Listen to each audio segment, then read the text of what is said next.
Comme j'étais dans le coin que j'avais 5 minutes, je suis venu de par là, par un chemin qui est quasiment disparu, noyé par la végétation. Alors ici, c'était des vergers, comme j'ai pu le dire dans une vidéo précédente, tout ce coin-là. On est derrière Jouy aux Arches et les coins là-bas, pour ceux qui connaissent, en Moselle. Et il y avait des vergers jusque dans les années 50-60, tout cet espace qui maintenant est boisé. C'était des vergers, des petits jardins. Voilà. Il paraît que la région était réputée pour ses fraises, fut un temps.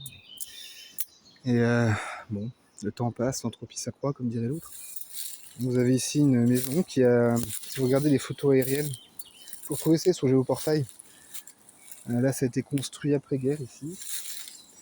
Et bon, abandonné. Il y a énormément de vergers, de petits jardins comme ça qui sont rentrés totalement en déshérence. Ah bah super, regarde ce tag. Ah bah on est en Lorraine, hein. Génial, agréable. Quelle bonne surprise. Bon, de toute façon, des jeunes qui s'amusent, on va dire. Voilà. Ça ici, c'est bon, ouais, ça a été construit dans les années 50. C'est des trucs qui ont 70 ans. Et entretenu régulièrement par des gens. Vous aviez des familles qui venaient passer le dimanche après-midi à jardiner, ainsi de suite. La forêt a l'air très très vieille, hein, mais aucun de ces arbres n'a plus de 100 ans. Aucun. Il y en a peut-être quelques-uns, il y a peut-être des fruitiers qui sont encore vivants de l'époque, j'en sais rien. Alors bon, là, pour moi, la difficulté, ça va être de justement retrouver le vrai chemin. Dans le coin où je suis, il y a énormément de lots comme ça, de zones sur les communes, qui étaient mis en valeur. Enfin, mis en valeur, on pourrait s'arrêter et s'interroger sur la question de la valeur de ce qu'on fait au niveau écologique et compagnie, mais on va dire que c'était mis en valeur sous forme de petits jardins, de petits vergers. Je vais pas rentrer là-dedans parce que vous voyez la gueule du toit. Vous savez, il y a des chaînes qui sont spécialisées de visite d'endroits craignos, mais moi j'ai pas la passion de la mise en danger personnelle pour la gloriole, donc je n'irai pas. On peut se rapprocher un peu si vous voulez. Faudrait pas que je tombe sur un squatter, vous voyez, il y a des animaux qui grattent, là ça c'est les sangliers qui ont gratté. Un vieux laurier là, des vestiges quoi. Tout ça a été mis en valeur à une époque et puis petit à petit, vous savez, ça c'est passé de mode je pense. Les gens ont plus forcément le goût du jardinage ou de l'entretien.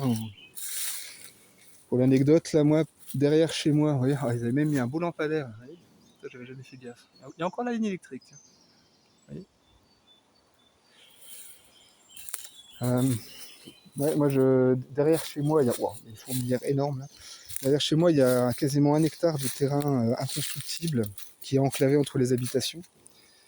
Et 3-4 fois dans l'année, un peu plus, une fois à peu près tous les mois et demi, je vais la défricher en bénévole hein, pour la commune. Vous voyez la fourmilière? Belle bête, hein. À titre de comparaison, je ne pose pas mon pied sur les fourmis, je ne suis pas méchant. Vous voyez, mon pied flotte et vole. Et la taille du machin, belle fourmilière. Ouais, j'entretiens un terrain parce que ouais, les gens ont plus forcément le goût de l'entretien. C'est faire des petits vergers, des petits jardins, des choses comme ça. Les gens ont peut-être plus le temps, plus la motivation. C'est souvent les personnes âgées qu'on va faire ça de nos jours. Et donc c'est un truc qui se perd et comme plus personne n'entretient forcément ouais, et du passage. Je crois que je suis de retour sur le vrai chemin, c'est bon.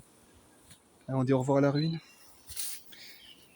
Moi, c'est un peu dommage, je trouve que ça donnait un certain cachet. Je pense que si des gens, vous savez, la génération avant les baby boomers, la génération silencieuse, si eux venaient aujourd'hui dans les coins qu'ils ont connus en verger, vous savez, c'est des gens qui aujourd'hui sont centenaires et plus que centenaires, et je pense qu'ils passent pas leur temps à zoner dans les forêts comme ça. Et s'ils revenaient dans des coins comme ça aujourd'hui, ils se diraient mais qu'est-ce que vous foutez là? Pourquoi nos beaux vergers, nos beaux jardins dans cet état?